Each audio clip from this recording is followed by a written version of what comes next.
Hello नमस्कार साथियों, welcome to royal study. दोस्तों एसएससी एमटीएस का नेक्स्ट एनालिसिस आपके लिए लेकर आ चुके हैं और आज 16 अक्टूबर 2024 को हम फर्स्ट शिफ्ट का जो एनालिसिस है ये इस वीडियो में कवर करेंगे। हम 15 अक्टूबर का भी ऑल शिफ्ट का एनालिसिस आपको कवर करवा चुके हैं। अगर आपने नहीं देखा है तो आप जरूर से यहाँ पर प्लेलिस्ट के लिंक मिलेगी आई बटन पर आपको, तो आप जाकर देख लीजिएगा। सारे वीडियोज व्यवस्थित रूप से यहाँ पर आपको मिल जाएंगे और इन वीडियोस की जो पीडीएफ हम टेलीग्राम पर और एप्लीकेशन पर अपडेट कर चुके हैं। तो टेलीग्राम एप्लीकेशन को जाकर अभी तक अगर एप्लीकेशन को भी डाउनलोड नहीं किया है तो कर लीजिएगा। टेलीग्राम चैनल और ग्रुप को भी जाकर ज्वाइन कर लीजिएगा। दोनों की लिंक आपको इस वीडियो का डिस्क्रिप्शन में मिल जाएगी। क्लियर है? आइए अब हम स्टार्ट करते हैं। देखिएगा, आपको बता दें हम जीके, इंग्लिश, मैथ्स और रीजनिंग, है ना, तो चारों सब्जेक्ट का जो एनालिसिस है बेसिकली इस वीडियो में हम कवर करने वाले हैं। और आपको बता दें 100% ऑथेंटिक जो एक्यूरेट क्वेश्चन है वो यहाँ पर हम आपको कवर करवाएंगे। हमें जो क्वेश्चंस मिल पाते हैं एग्जैक्ट क्वेश्चंस हम आपको यहाँ पर उनसे रूबरू करवा देते हैं, है ना। तो आपको याद रखना है जो क्वेश्चंस बताते हैं वो सटीक रहता है और 100% एक्यूरेट हम देने की आपको कोशिश करते हैं। तो चलिए स्टार्ट करते हैं जीके जीएस करंट अफेयर से। और जिन लोगों ने सब्सक्राइब नहीं करके रखा है चैनल को, उन सभी से रिक्वेस्ट है कि सब्सक्राइब करके बेल आइकन को भी ऑल पर सेलेक्ट कर दीजिएगा। आज का हमारा पहला क्वेश्चन है, पंडित रविशंकर को 4 बार किस अवार्ड से सम्मानित किया गया है? 4, इनको 5 बार अभी तक किया जा चुका है इस अवार्ड से सम्मानित, और इस अवार्ड का नाम है ग्रेमी अवार्ड। बेसिकली नाम ही ग्रेमी अवार्ड इसका। तो पंडित रविशंकर जो है इनको अब तक 5 बार इस अवार्ड से सम्मानित किया जा चुका है। पंडित रविशंकर कौन थे? तो ये एक सितार वादक और संगीतज्ञ थे और उन्होंने विश्व के कई महत्वपूर्ण संगीत उत्सवों में हिस्सा लिया है।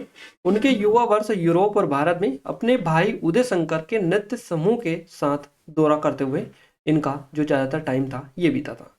रविशंकर ने 1938 से 1944 तक सितार का अध्ययन किया और फिर स्वतंत्र तौर से काम ये करने लगे थे। बाद में जो इनका विवाह है ये भी उस्ताद अलाउद्दीन खां की बेटी थी अन्नपूर्णा, इनसे हुआ था। तो इनके बारे में एक दिन क्वेश्चन आपका बन चुका है कि अन्नपूर्णा जो देवी है इनका संबंध किस वाद्य यंत्र से है। इस तरह से क्वेश्चन आपका बना था, अगर आपको याद है तो हमने आपको कवर भी करवाया था पूरी डिटेल के साथ में, है ना। और बताया था कि इनका जो विवाह हुआ था ये हुआ था पंडित रविशंकर से। तो ये चीज़ें आपको थोड़ा सा रिलेट करके याद रखेंगे तो आपको थोड़ा सा इसमें इंटरेस्ट भी आएगा पढ़ने में और आपको चीज़ें याद भी रहेंगी। तो पंडित रविशंकर जो है कला के क्षेत्र में भारत सरकार द्वारा सन 1967 में पद्म जो भूषण है इससे सम्मानित किए गए थे पंडित रविशंकर को। और 1981 में भारत के जो पद्म विभूषण सम्मानित से इनको सम्मानित किया गया था। 1999 में भारत रत्न से इनको सम्मानित किया गया था। काफ़ी ज़्यादा इंपॉर्टेंट क्वेश्चन है आपका ये। तो क्वेश्चन आपका बेसिकली यही पूछा गया है ना। तो 1999 में भारत रत्न इनको दिया था। तो ये क्वेश्चन भी आपसे बन सकता है। 5 बार ग्रेमी अवार्ड मिल चुका है इनको और प्रथम ग्रेमी जो अवार्ड मिला था 1967 में इनको मिला था, है ना। फर्स्ट वाला भी स्पेशली आपका ज़्यादातर बनता है तो याद आपको रखना है। गाइस ये हमारी एसएससी एमटीएस की स्पेशल टेस्ट सीरीज है जो कि सिर्फ और सिर्फ 49 रुपये में आपको मिल रही है। 49 रुपये आप सोच कर देखिए कितनी कम प्राइस है और एक टेस्ट सीरीज होने के नाते ये आपको कितनी कम प्राइस में मिल रही है ना। अब तो चलिए आपको ठीक लग रहा होगा।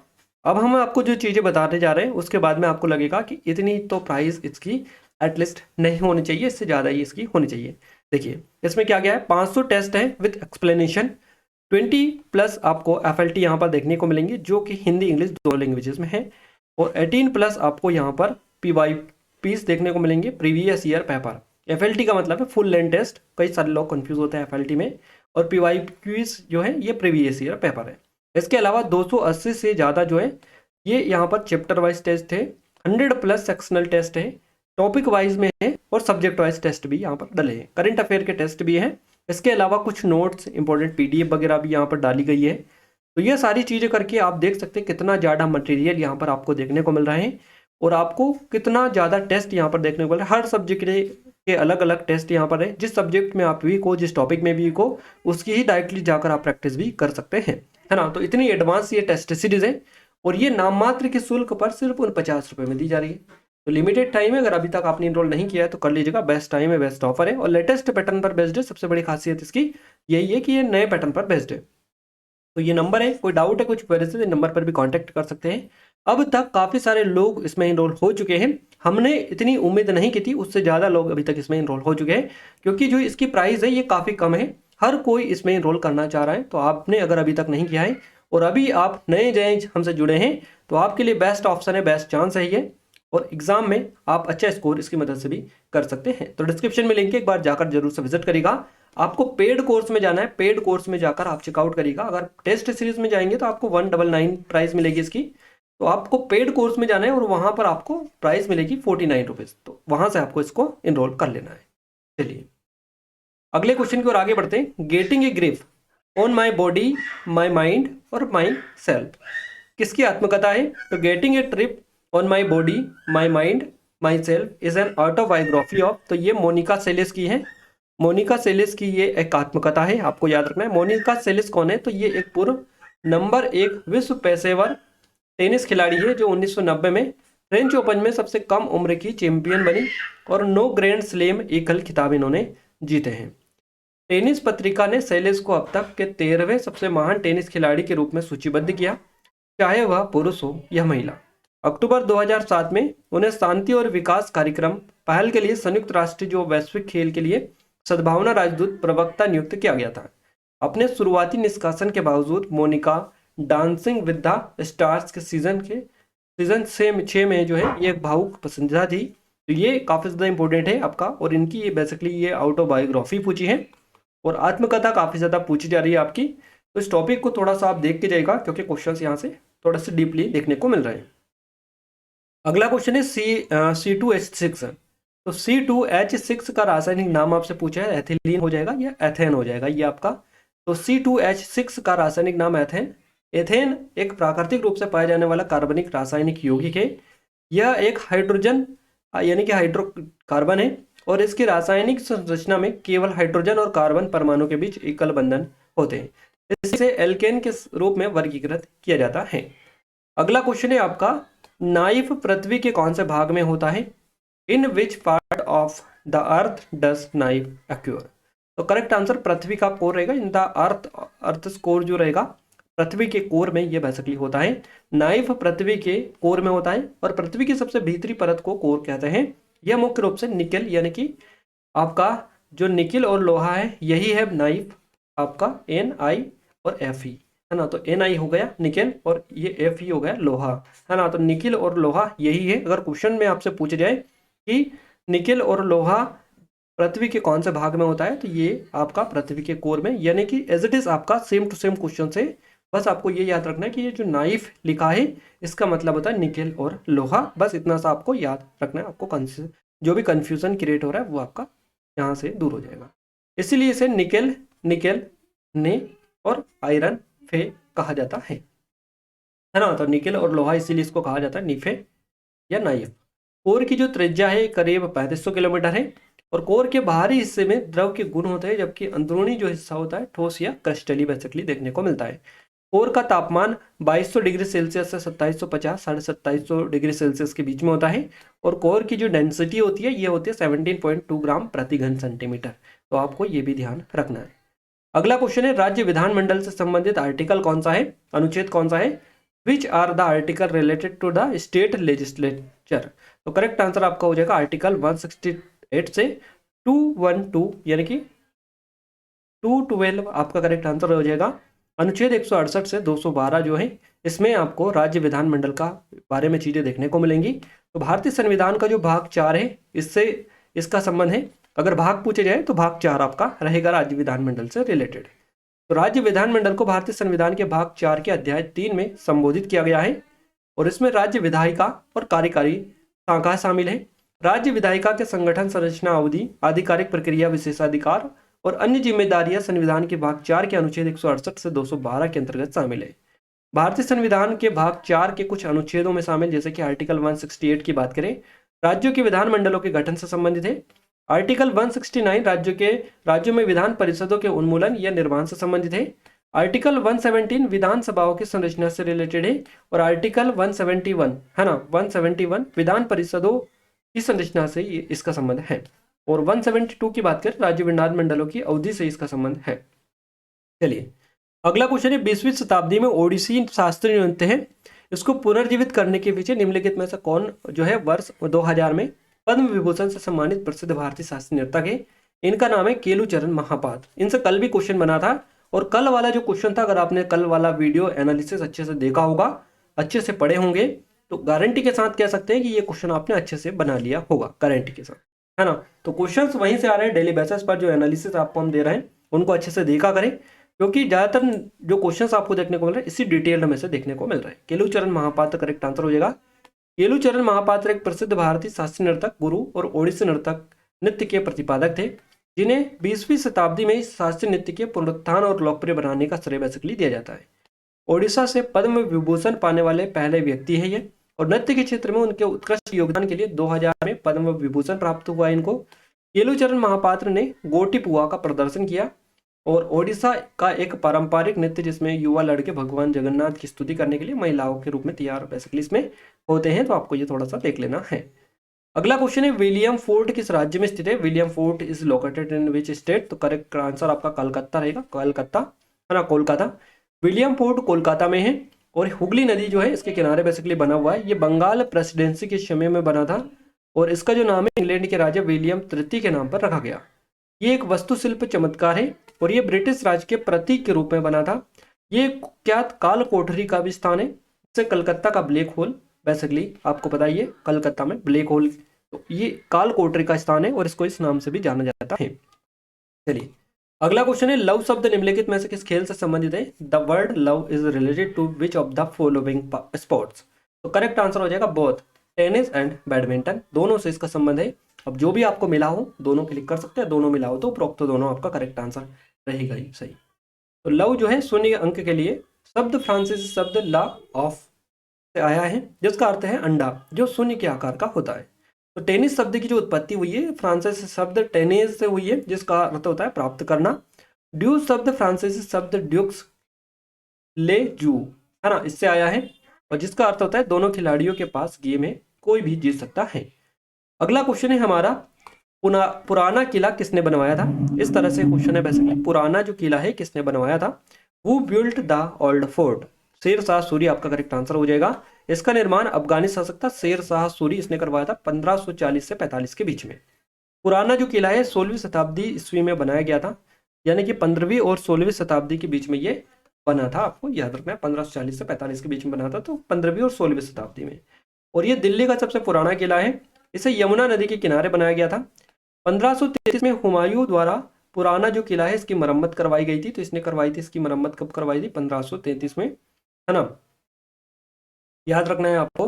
और इसे जो है पूरा होने में लगभग 5 वर्ष लग गए थे। किला दीन पनाह के अंदर बनाया गया, जो कि दिल्ली का एक छोटा सा शहर था। 1540 में शेरशाह सूरी ने हुमायूं को हराया और किले पर कब्जा कर लिया था। तो हो सकता है यहाँ पर देखिए थोड़ा सा आप ये, इसके पहले इसने इसकी मरम्मत करवा दी थी। तो ज़्यादातर जो पॉइंट हमें मिले हैं, हमने थोड़ी सी इसके बारे में रिसर्च की है, तो यही पता चला है बेसिकली। और आई थिंक आपको ऑप्शन में भी यही देखने को मिला होगा, शेरशाह सूरी। कुछ लोग बता रहे थे कि शेरशाह सूरी जो है ये आपका ऑप्शन में था, है ना। तो इसके अकॉर्डिंग आपका जो आंसर है शेरशाह सूरी होना चाहिए। अब जो हुमायूं है इसने भी इसकी मरम्मत करवाई थी, इसका पुनर्निर्माण करवाया था इसने, जब इस पर जीत हासिल की थी 1540 में जो है, फिर वापस से शेरशाह सूरी ने इसको जीत लिया था, तो इसने फिर इसको करवाया था, है ना। तो हुमायूं या फिर शेरशाह सूरी, अब डिपेंड करता है कि ऑप्शन में हुमायूं का नाम दिया था या नहीं दिया था। तो आप थोड़ा सा देखिएगा इसको, क्योंकि ये 15वीं और 16वीं शताब्दी में बनाया गया था, यहाँ पर ये चीज़ तो कन्फर्म है। तो आपको यही देखना है अब कि शेरशाह सूरी और हुमायूं इनमें से ऑप्शन में क्या आपको दे रखा था। चलिए अगला है आपका, पापुआ न्यू गिनी के अलावा प्रधानमंत्री नरेंद्र मोदी को किस देश ने पुरस्कार जो है दिया है? फिजी और पलाऊ आपका करेक्ट आंसर हो जाएगा। प्रधानमंत्री नरेंद्र मोदी को पापुआ न्यू गिनी के अलावा फिजी और पलाऊ जैसे जो देश हैं इनसे भी सम्मानित किया गया है, इन देशों ने भी सम्मानित किया है। Forum for India Pacific island को कॉपरेशन, है ना, फिफी किए हैं, और इनके 3 देशों ने प्रधानमंत्री को सम्मानित किया है। ये देश है पापुआ न्यू गिनी, फिजी और पलाऊ। भूटान ने भी उन्हें हाईएस्ट सिविलियन अवार्ड दिया था, और रूस ने भी पीएम नरेंद्र मोदी को अपना सर्वोच्च नागरिक सम्मान दिया था।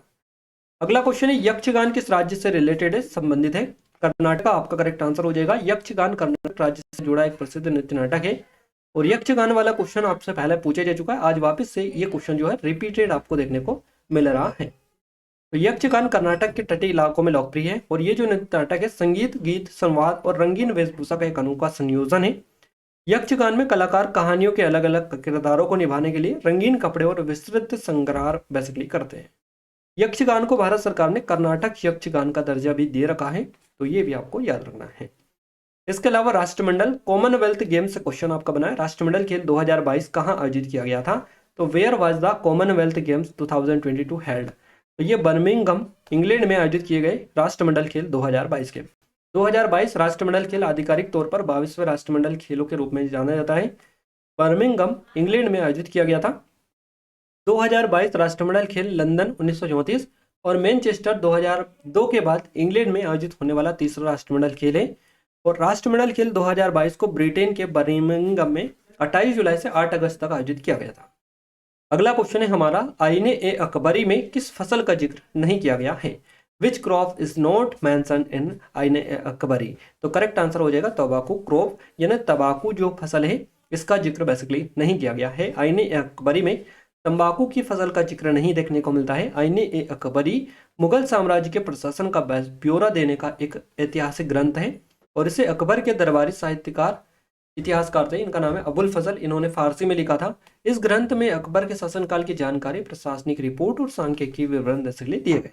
इसमें फसलों, पैदावार, कीमतों, मजदूरी और राजस्व जैसी कई चीजों के बारे में भी जानकारी दी गई थी। तो यहाँ पर तंबाकू की जो फसल थी इसके बारे में इसमें जिक्र नहीं था। अगला है आपका, प्रथम राष्ट्रीय जो खनिज नीति है इसकी घोषणा देश में की गई थी 1993। करेक्ट आंसर आपका हो जाएगा। जुलाई 1991 में भारत सरकार द्वारा राजकोषीय, औद्योगिक और व्यापार शासन में शुरू किए गए सुधारों के अनुसरण में मार्च 1993 में राष्ट्रीय खनिज नीति की घोषणा की गई थी।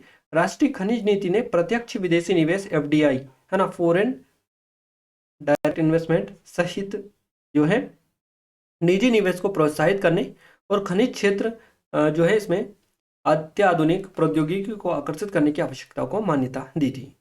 अगला क्वेश्चन है हमारा, भारतीय उपमहाद्वीप का पहला साम्राज्य कौन सा था? Which was the first empire of the Indian subcontinent? तो करेक्ट आंसर आपका हो जाएगा मौर्य साम्राज्य। मौर्य साम्राज्य हमारा करेक्ट आंसर रहेगा। भारतीय उपमहाद्वीप का पहला साम्राज्य था ये मौर्य डायनेस्टी या मौर्य एम्पायर। भारतीय उपमहाद्वीप का पहला साम्राज्य मौर्य साम्राज्य था और इसकी जो स्थापना है ये चंद्रगुप्त मौर्य ने की थी 322 ईसा पूर्व में। यह साम्राज्य लगभग 321 से 185 ईसा पूर्व तक चला था। क्लियर है, आपको याद भी रखना है, काफी ज्यादा इंपॉर्टेंट है। और ये जो साम्राज्य है ये पाटलिपुत्र के, देखिए ये साम्राज्य पाटलिपुत्र में केंद्रित था, बाद में पटना। चंद्रगुप्त मौर्य ने आचार्य चाणक्य की मदद से नंद वंश को खत्म किया था और चंद्रगुप्त के बाद उनके बेटे बिंदुसार ने शासन किया था। अगला क्वेश्चन है हमारा, मुख्यमंत्री वृक्ष संपदा योजना किस राज्य से संबंधित है? तो ये छत्तीसगढ़ आपका करेक्ट आंसर हो जाएगा। छत्तीसगढ़। छत्तीसगढ़ में मुख्यमंत्री वृक्ष संपदा योजना में किसानों को अपने खेत की मेड़ों पर ऐसे पेड़ लगाने के लिए प्रोत्साहित किया जा रहा है जिनसे उनकी जो आय है वो भी हो सकती है और पर्यावरण संरक्षण के साथ खेत की में से मिट्टी की जो सेहत है वो भी बेहतर हो।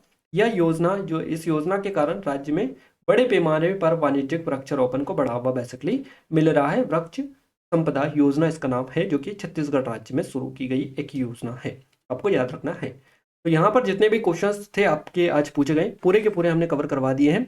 और गाइस 100% एक्यूरेट एनालिसिस हम देने की कोशिश करते हैं आपको, जितना हमें जैसा मिल पाता है सेम टू सेम हम आपको बताने में आपकी हेल्प करते हैं, है ना। तो आप सभी से रिक्वेस्ट है कि ज़्यादा सपोर्ट करते रहेगा ताकि हम लगातार आपको ऐसा ही डेली बेसिस पर 100% एक्यूरेट और एग्जैक्ट एनालिसिस देने में आपको कामयाब रह पाए। तो आप सभी का भी उसमें सपोर्ट मिले, ये भी काफ़ी मायने रखता है। SSC MTS की स्पेशल ये टेस्ट सीरीज है जिसके बारे में ऑलरेडी हम आपको बता ही चुके हैं। सिर्फ उन 50 रुपये में मिल रही है ना, उन 50 रुपये में लिमिटेड टाइम है। अगर अभी तक आपने इनरोल नहीं किया इसमें और अभी आप नए नए हमसे जुड़े हैं तो आपके लिए गोल्डन चांस है, ये अपॉर्चुनिटी है अच्छी खासी। एग्जाम से पहले आप सारे जो है इसको अच्छे से देख सकते हैं, लगा सकते हैं। डेमो भी चेकआउट कर लीजिएगा, डिस्क्रिप्शन में लिंक है। और इतनी ज़्यादा भारी भरकम फीस भी नहीं है इसकी, सिर्फ उन 50 रुपये है ना, सिर्फ उन 50 रुपये जो कि आप अच्छे से अफोर्ड भी कर सकते हैं। और ये नंबर है, कोई डाउट है कुछ क्वेरी है तो नंबर भी आप कांटेक्ट कर सकते हैं। ये SSC GD की स्पेशल टेस्ट सीरीज है हमारी, जिस पर भी काफ़ी स्पेशल ऑफर है, इसके लिंक भी डिस्क्रिप्शन में मिल जाएगी। साथ ही ये MPSI की स्पेशल है, इस पर भी डिस्काउंट है, आप जाकर एक बार जरूर से चेकआउट कर लीजिएगा। इंग्लिश की बात करेगा इस 1 वर्ड से क्वेश्चन आपका बना है। इसके अलावा क्लोज टेस्ट से भी क्वेश्चन आपका बना है। ईरर वाला क्वेश्चन बता रहे थे कि बना है आपका। आइडम प्रेसेस से क्वेश्चन पूछे गए। एंटोनियम सिनोनियम से क्वेश्चन बना है और एंटोनियम सिनोनियम दोनों हमने आपको बता दिया है। फिलर से क्वेश्चन बनाया आपका। इनकरेक्ट वाले क्वेश्चन बन रहे हैं डेली बेसिस पर। इसके अलावा फिलिंग द ब्लैंक से भी आपके क्वेश्चंस बने। तो ये जो टॉपिक है ऐसा बता रहा है कि इनसे लगातार क्वेश्चंस देखने को मिल रहा है, हर शिफ्ट में इनसे क्वेश्चंस बन रहे हैं। अब ये डिपेंड करता है कि आपको और जो है किसी किसी शिफ्ट में किसी टॉपिक से ज़्यादा हो गए, किसी से कम हो गए, तो ये तो चलता रहता है ना। ऐसा तो एग्जाम में चलता रहता है कि कभी कौन सा टॉपिक से ज़्यादा उठा ले और कौन सा से किसी से कम उठा ले, है ना। तो ऐसा तो चलता रहता है क्योंकि एग्जाम ही है और अलग अलग शिफ्ट में, तो आपको ये तो थोड़ा सा पता होगा। मैथ्स की बात करेगा, इस अलजेब्रा से क्वेश्चन बनाए और मेंसुरेशन में आपका 2D 3D से एक क्वेश्चन था, सिंबल चेंज वाला क्वेश्चन था, परसेंटेज से या प्रतिशत से 2 क्वेश्चन थे आपके, प्रॉफिट एंड लॉस से एक क्वेश्चन था, CISI से एक क्वेश्चन था आपका, एवरेज से एक क्वेश्चन पूछा गया। इसके अलावा नंबर सिस्टम से 2 क्वेश्चन थे, LCM HCF से एक क्वेश्चन था, सिंप्लीफिकेशन 2 नंबर के आपका 2 क्वेश्चन पूछे गए। इसके अलावा रेशियो से क्वेश्चन था आपका, पाइप एंड टंकी से क्वेश्चन था, ट्रेन से क्वेश्चन था और एजेस वाला आयु वाला आपका एक क्वेश्चन बना था, है ना। तो आप अच्छे से देखिएगा इनको, काफी ज्यादा इंपॉर्टेंट है और आपके एग्जाम में हर बार इस तरह के क्वेश्चंस जो है देखने को मिल रहे हैं। रीजनिंग की बात करें, पेपर फोल्डिंग से क्वेश्चंस आपका बन रहा है और सीरीज से क्वेश्चंस बन रहा है, वेन डायग्राम से क्वेश्चंस पूछे जा रहे हैं, एनालॉजी से आपका एक क्वेश्चंस बना है, 5 से यानी कि डाइस से आपका क्वेश्चंस देखने को आपको मिल रहा है, 2 क्वेश्चंस डाइस से बने हैं। सिलोजिज्म से क्वेश्चंस बना है, कोडिंग डिकोडिंग से 2 क्वेश्चंस पूछे गए, मिरर इमेज से 2 क्वेश्चन है, काउंटिंग फिगर से क्वेश्चन है आपका, नंबर से एक क्वेश्चन है, फिगर सीरीज से 2 क्वेश्चंस बेसिकली बने हैं। तो हमने आपको यहाँ पर जीके का कवर करवा दिया, इसके अलावा आपको इंग्लिश का भी हमने कवर करवा दिया, किस तरह की जो चीज़ें हैं यहाँ पर देखने को मिली है। मैथ्स में भी आपको हमने सारी काफ़ी हद तक इम्प्रूव यहाँ पर बताने में आपकी हेल्प की है। और रीजनिंग की बात करें गाइस, तो रीजनिंग में भी हमने आपको एग्जैक्ट पैटर्न से आपको रूबरू करवाने में काफ़ी ज़्यादा मदद आपकी की है। तो यहाँ से आपको आई थिंक आइडिया लग चुका होगा कि किस तरह का आपका एग्जाम में जो पैटर्न है ये फॉलो किया जा रहा है और लगातार जो टॉपिक आपको देखने को मिल रहा है वहीं से क्वेश्चंस तो एग्जैक्ट बन रहे हैं। हो सकता है किसी दिन किसी टॉपिक से कम ज़्यादा क्वेश्चंस हो सकते हैं। तो इन सभी टॉपिक पर आपको अच्छे से कमांड करनी है और सबसे बड़ी बात, जो टॉपिक ज़्यादा नंबर का आ रहा है उस पर आपको ज़्यादा फोकस भी करना है। तो ये सारी चीज़ें हैं और इसको अगर इनरोल नहीं किया है, इसमें जाकर इन सभी टॉपिक के बारे में अच्छे से प्रैक्टिस भी आप कर सकते हैं, जिसमें वीक है उसकी प्रैक्टिस भी कर सकते हैं। सारे हमने टॉपिक वाइज यहाँ पर डाल रखे हैं अलग अलग टॉपिक के फॉर्मेट में, तो आप जाकर जरूर चेकआउट कर लीजिएगा। सिर्फ 50 रुपये में आपको मिल रही है, जो कि लिमिटेड टाइम के लिए है। ये SSC DD की है और ये MPSI की है। और गाइस, इस वीडियो की PDF आपको डाउनलोड करना है तो क्या करना है, PDF के लिए PDF अगर आपको चाहिए तो आपको एप्लीकेशन को डाउनलोड कर लेना है, टेलीग्राम चैनल और ग्रुप को ज्वाइन कर लेना है। इन दोनों के लिंक आपको इस वीडियो के डिस्क्रिप्शन में मिल जाएगी, तो आप जरूर से जाकर चेकआउट कर लीजिएगा, डाउनलोड इनको ज्वाइन कर लीजिएगा। यहाँ पर आपको इससे पहले की PDF अपडेट कर दी गई है, बाकी की जो PDF बची हुई है वो भी जल्द अपडेट करवा दी जाएगी, उनमें थोड़ा सा करेक्शन करवा के उनको भी जल्द अपडेट करवा देंगे। क्लियर है? तो आप सभी जाकर ज्वाइन कर लीजिएगा। और जिन लोगों ने चैनल को सब्सक्राइब नहीं किया उन सभी से रिक्वेस्ट है कि चैनल को सब्सक्राइब करके बेल आइकन को ऑल पर सेलेक्ट कर दीजिएगा, ताकि जो भी नया वीडियो आए सबसे पहले आप सभी को ही उसका नोटिफिकेशन मिल पाए। तो मिलते हैं हमारे नेक्स्ट शिफ्ट के एनालिसिस में, तब तक के लिए जय हिंद, वंदे मातरम।